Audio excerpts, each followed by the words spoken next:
Previously on Your Career Mode. We're not here just to take part, we're here to take over. Barla's thrown himself into the challenge. Oh, what an idiot. Pure frustration from the fullback, and he could see red here. We are in deep shit. Now, let me just... We would see the debut of 16-year-old Tommy Tomlinson, and it... That is incredible from Tommy Tomlinson! Tommy Tomlinson!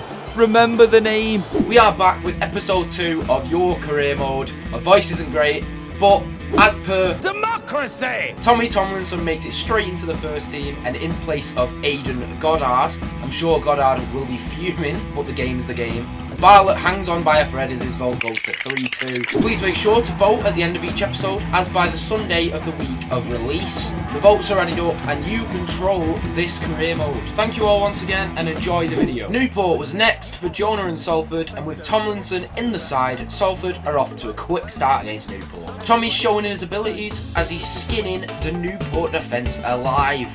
The defence of Salford is rocky, but can you blame them when they can't even tell who they're supposed to be f***ing passing to? The kids may as well be the same. He ain't fixing it. Just before half time now, and the captain Bowman brings the ball up, lays it into Tomlinson, who lays it into Rogers, and it's a dreadful miss from Rogers. He has to be hitting the target there. The second half is underway, and Fisher has stolen it at the halfway line. He's carrying the ball forward. He's strong, but he's not quick at all. And the defender manages to collect the ball. It's not our danger though, as Rogers lays it into Fisher again. And Fisher's scored! He worked so hard for that goal, and it shows. The lad is absolutely ecstatic with that opener. A late corner from Newport is cut out by Fry. It's straight up to Tomlinson here. Tomlinson has a long way to go, but he's going for it. With a bit of luck, he carries on, and he's just sent that defender for a hamstring wedge. Oh, he's dancing, Tommy Tomlinson. He hits it. It's in from Tomlinson. Once again, the 16-year-old proves he's got the quality to be in the first team. The final whistle sounds for this game, and it's 2-0 to a dominant Salford Youth FC. Against Stockport now, and we might have an issue. Fry has gone up for a header and has come down hard on his elbow by the looks of things. And after a heroic save from Stevens, Fry decides that he's actually a tough cookie, and I think he'll carry on. Ewan McKee takes a shot, and it's deflected off the defender back to Edwards. It's into Fisher, and he's hit the post. Bouncing towards a corner flag, and it's left for Rogers to try and recover. And he is absolutely gutted. The ball is played into Tomlinson. We've seen this before from the youngster, but it's a brilliant tackle from the Hatters defender. You've got to kill him. Welcome to the big leagues, Tommy Tomlinson. With multiple chances for both teams, the game ends 0-0. So, Fry's out for the next 5 games. How do you feel about that, sir? Who are we talking about? We head into the Bristol Street Motors Cup, and it's Salford versus Lincoln. Surely this would be Salford's hardest game yet. With goals from the like of Fisher and a returning Goddard to open the game, it would seem that the game was already put to bed. Another injury to a senior player though would see Mackie make way for Theo George, and he is wasting no time coming in clutch for Salford. Fisher would get his brace for the game, and through no lack of effort to keep the clean sheet, the game would end 3-1 to Salford, with Lincoln scoring a consolation goal late due to a poor showing from the defensive line. With news coming in that McKee had broken his toe in the last game, he would be out for 3 months. This opened up a spot in the midfield, however, for the likes of 36-year-old. Damn! I'm sorry. The next game was interesting. We didn't really struggle for goals as much as we did defensively, and with the early goals not equaling a win, the fans were getting restless. This was quickly put to bed as Salford would bounce right back in the next game against Bradford. Revenge is sweet, and Fisher bags his brace, continuing his good form from the last few games. Our centre-half, Sloan, took the last loss personally against Bradford and decided that they wouldn't be scoring today, even if it meant going in the book. Tomlinson would try and get himself on the score sheet late in the game, but came up short when it mattered. This game finishes 3-0. I don't think anyone can actually argue how good Sean Fisher has been as of late, and once again he proves why he is our leading man. He collects the ball easily from the Crawley defence, and just about outpaces the defenders to slot it in the top corner past the keeper.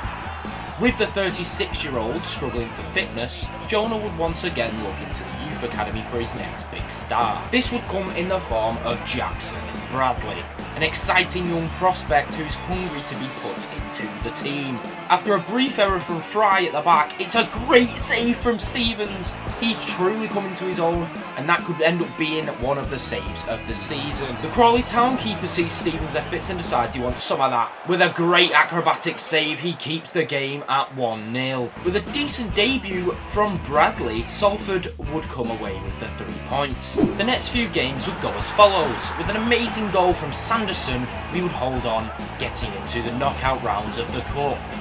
Against Wimbledon, and despite a goal and some heroics from Bartlett in the box, Stevens swiping it across overhead would mean we would lose the game 2-1, ending an unbeaten streak for the boys. Some crunching tackles from the lads at the back, and then a season-altering hat-trick from Sean Fisher would ultimately see Salford beat Colchester 4-2. The defence could have been better, but we can't take anything away from Fisher and the showing he has been putting on. An early penalty given away by Sloan would lead to an easy 1-0 lead to Accrington. They would then make it 2 from a nicely worked goal. Tomlinson would become messy for 5 seconds to complete a consolation goal for Salford, but people would then question the manager after the game about his decision to take Fisher off in the second half. I am Jose Mourinho. With everyone's focus on Sean Fisher this season, we'll all figure out if pressure really makes diamonds or if Fisher will crumble. Early into the game and Notts County are through and Stevens has to commit. Sloan to win the header and it's hit the post. Stevens will be relieved and I'm sure he'll have a word with Sloan and Fry later on. George has won the ball for Salford. He's played it into Rogers, who plays it in for Fisher, and it's put away by Fisher once again. It's a very nice goal from Salford to go ahead, and it has to be said. Oh, my arm! My arm! Anyway, as I was saying, the real workhorse of that goal has to be George in the midfield. He's truly taken over the midfield from McKee and stepped up to the plate. Round of applause for George, everyone. Round of applause. Well done, you're still fucking old. On to the final game of the episode. Tomlinson chips the ball to Roger. Oh, what is he doing there? He's just frigging died. Just kick the ball normally. What a ball from Bartlett to play Rogers in. Rogers with a great touch around the defender and a cool finish past the keeper. No stopping it from that distance, and Rogers is picking up some form now on the goal scoring side of things, not just assisting. Tomlinson is through. He's too quick for Harrogate. Oh, he's tried to be too cheeky, and he's bottled it. Tomlinson in to make up for the mistake, and he sinks this one. Straight past the keeper, no messing around, and you can see what that one means to him. The youngster's truly come into his own, and he has only you people to thank for letting him break into the first team. It's late in the game now, and Fry has got in for the ball, and it's a penalty to Harrogate. We just keep giving them away. This is not what Stevens will want, and let's see if Stevens can deal with it. And he does! Stevens with a clutch save, and Fry can only watch on in relief. From 0 to 0 for Stevens after the penalty save.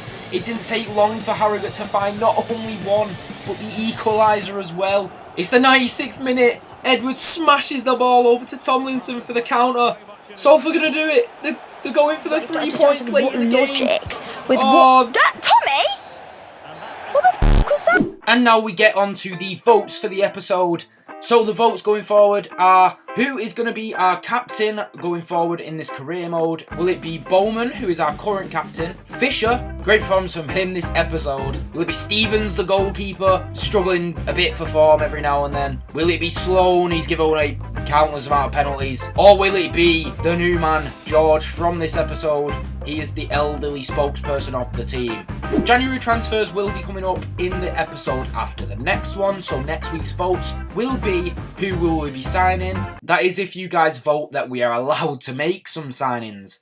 Please remember to like and subscribe. Thank you so much for your support on the first episode last week. And also let me know who your favourite player of the episode was, man of the match, whatever you want to call him, in the comments. And yeah, please continue showing your support. It really means a lot. Thank you, and tune in next week for part 3. Bye!